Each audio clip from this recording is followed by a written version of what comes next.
in your neighborhood, in your neighborhood, in your neighborhood. Say, who are the people in your neighborhood? The people that you meet each day. Hi boys and girls, welcome to Turn the Page Tuesdays.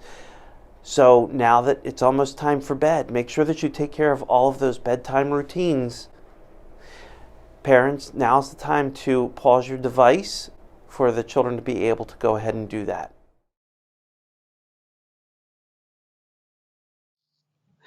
Hi boys and girls, so today I am here at Woerth Hollow Farm in Kirkwood, Pennsylvania, which is not very far from Oxford. And I am here with the barn manager and also the nonprofit president, Day. And Day, how are you today? Good, how are you? Good, thank you. So this is a fascinating job or experience that you provide to veterans. A veteran is a former member of the armed services or military. Branches of the military include the Army, Navy, Air Force, Marines, and Coast Guard. Veterans can be men or women who have served to protect our rights and freedoms. We recognize our veterans on a special day in November. Every November 11th is known as Veterans Day. But Day, can you tell us what you actually do here at Woerth Hollow? So we work with veterans and individuals with disabilities, and we try to build a connection with those and with our horses. So we actually have many horses here, and we provide equine assisted programs to those people. We also rehabilitate horses, so the horses help the humans and the humans help the horses. So it's like equine therapy, Yes. kind of, Yes, it for is. specific groups of people. Yes. Great. Can you tell me what sort of things that the veterans and the people with disabilities do with the horses when you talk about building connections? What do they do? So they may get to sit down and pet a horse. We do a lot of grooming because that really builds a connection with the horse.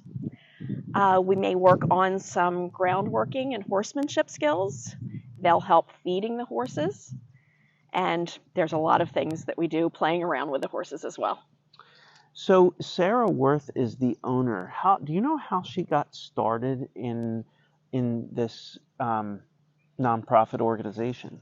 So she founded it and created it because she had a need of herself, and she saw the need in others.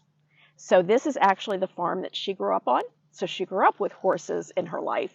And when she went in the military, she realized that not everyone had that opportunity. So she wanted to provide something that was open for people to come to and be able to help them with any needs that they may have. And how did you get connected with Woerth Hollow? I became friends with Sarah when I had a business in Oxford, and she needed help with the website. So I volunteered to help out with the website. And then I learned a lot about horses and started providing services to individuals with disabilities and helping out with the farm and many things that happen around here. So let's talk about the horses. How many horses are here on the farm? Currently, we have 7 horses here, and then we have one that's off the property right now. And do they all have names? They all have names. Okay.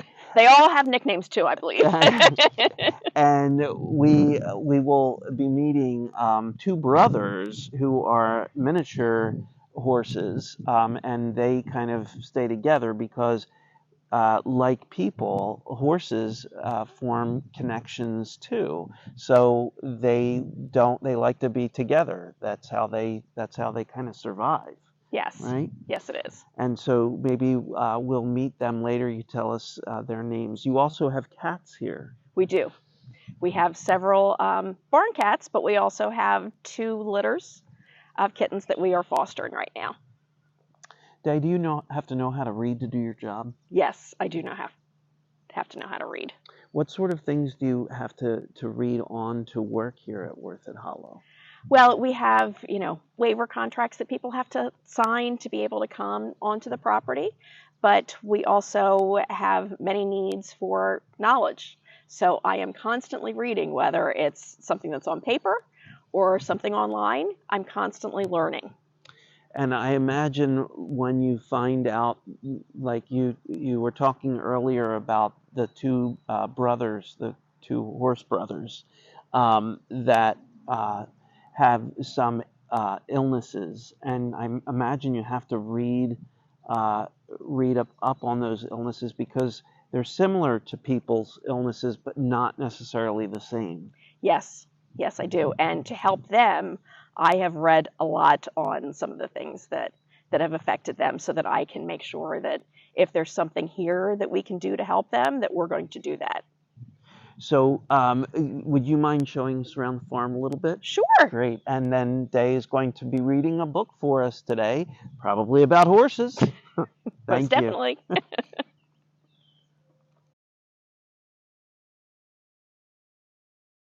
Red, the one-eyed horse. One day, Bee went to visit a farm. Bee walked around to see all the horses. Bee heard a loud noise. She was curious to find out where it was coming from. Clank! Bee saw a big brown horse playing with a red bucket. She walked up to the big horse and stood outside the fence. Bee decided to call the horse Red. Bee saw that Red only had one eye. He was missing his right eye. Suddenly, Bee heard someone yell, "Don't get near him, he's dangerous!"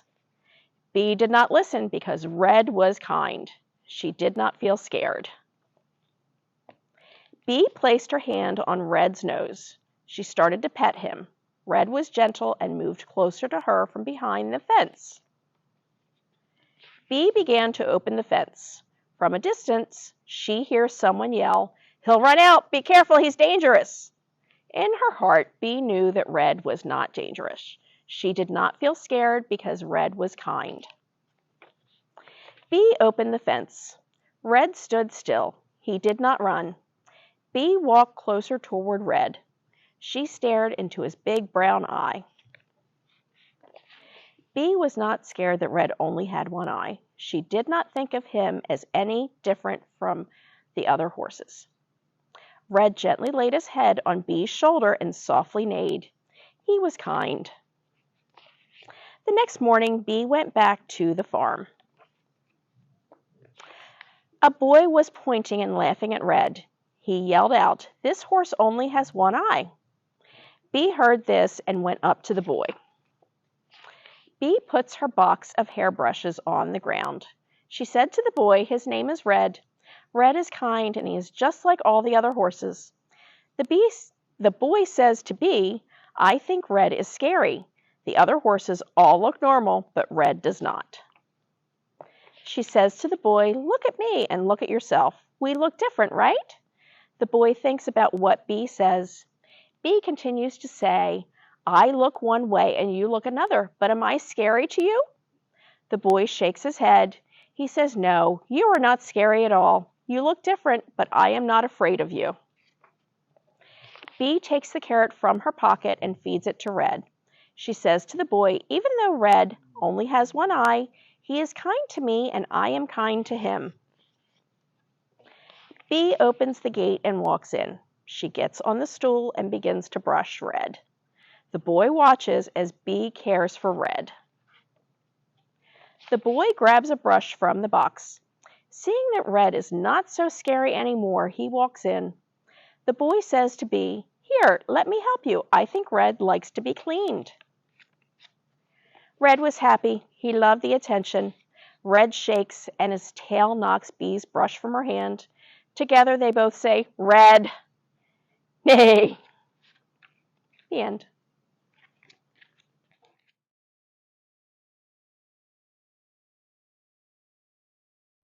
I hope you enjoyed that book by our special guest. Now it's time for bed.